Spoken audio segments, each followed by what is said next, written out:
మీ business ఏదైనా మీ ఊర్లో promotion చేయాలంటే అది సుమన్ టీవీతోనే సాధ్యం. ఇప్పుడే సంప్రదించండి.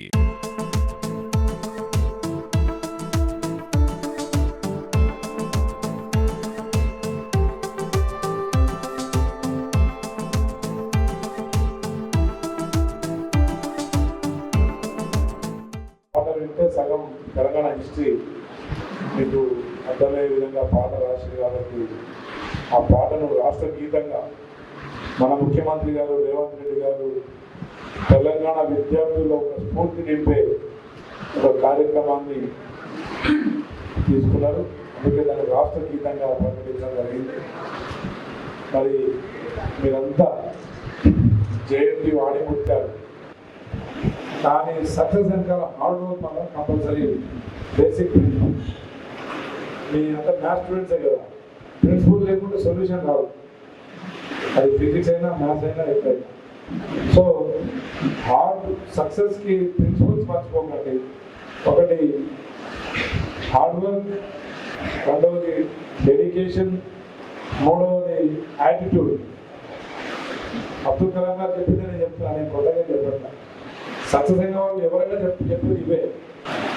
మీరందరూ బాగుపడితే, మీరందరూ మంచి పొజిషన్లో ఉంటే, నాకు తెలిసి ఇక్కడ 150 మంది ఉన్నారనుకున్నాం, 150 ఫ్యామిలీస్ డెవలప్ అవుతుందిలే. 150 ఫ్యామిలీస్, ఒక్కొక్క గ్రామంలో ఒక్కొక్క ఫ్యామిలీ డెవలప్ అయితే, మిమ్మల్ని చూసి ఇంకో ఫ్యామిలీ మోటివేట్ అయితే, మనం ఆ పిల్లడు అనుకుంటున్నట్టు పైకి ఎగరాలంటే కలర్ కాదు, హైట్ కాదు, వెయిట్ కాదు, దగ్గర ఉన్న ఫైనాన్షియల్ బ్యాక్గ్రౌండ్ కాదు, మన పేరెంట్స్కి ఉన్న ఆస్తులు కాదు. మనలో ఆ హీలియం లాంటి ఒక లక్ష్యం ఉండాలి, ఒక టార్గెట్ పెట్టుకోండి. అబ్దుల్ కలాం గారు పేపర్ బాయ్, స్కూలింగ్ చదివేటప్పుడు ఒక పేదింటి బిడ్డ, లో మిడిల్ క్లాస్ ఫ్యామిలీ, పేపర్ బాయ్గా పనిచేస్తున్న అబ్దుల్ కలాం గారు తను అనుకున్న ఇంజనీరింగ్ రాకపోతే ఏరోనాటికల్లో జాయిన్ అయ్యి, మరి ఏరోనాటికల్లోనే ఒక వరల్డ్ ఫేమస్ సైంటిస్ట్ అయినంటే అతను పడ్డ పెయిన్, చిన్నప్పుడు అతను పడ్డ పెయినే అతన్ని అంత స్థాయి తీసుకుపోయి ఉంటాడు. ఆ పెయిన్ పేపర్ అమ్ముతున్నప్పుడు తను సైకిల్ తొక్కుకుంటూ ఇంటింటికి పేపర్ వేసే, టైంకి మళ్ళీ స్కూల్కి వెళ్ళాలి, స్కూల్లో మళ్ళీ బుక్స్ కొనుక్కోవాలి, ఇంట్లో మళ్ళీ ఫైనాన్షియల్ పరిస్థితులు బాగలేవు. ఇలాంటి అన్ని పెయిన్స్ కట్టుకొని ఒక స్థాయికి రీచ్ అవ్వడానికి ఆ పెయిన్సే కొంత మోటివేషన్ అవుతాయి.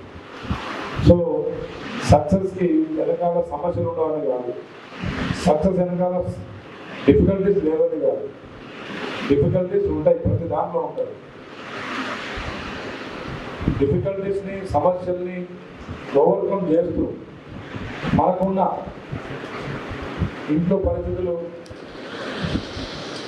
వెనకలాగుతుంటుంది, లేదంటే మన హెల్త్ కండిషన్ డిస్టర్బ్ చేస్తూ ఉంటుంది, పక్కన ఫ్రెండ్స్ డిస్టర్బ్ చేస్తూ ఉంటుంది.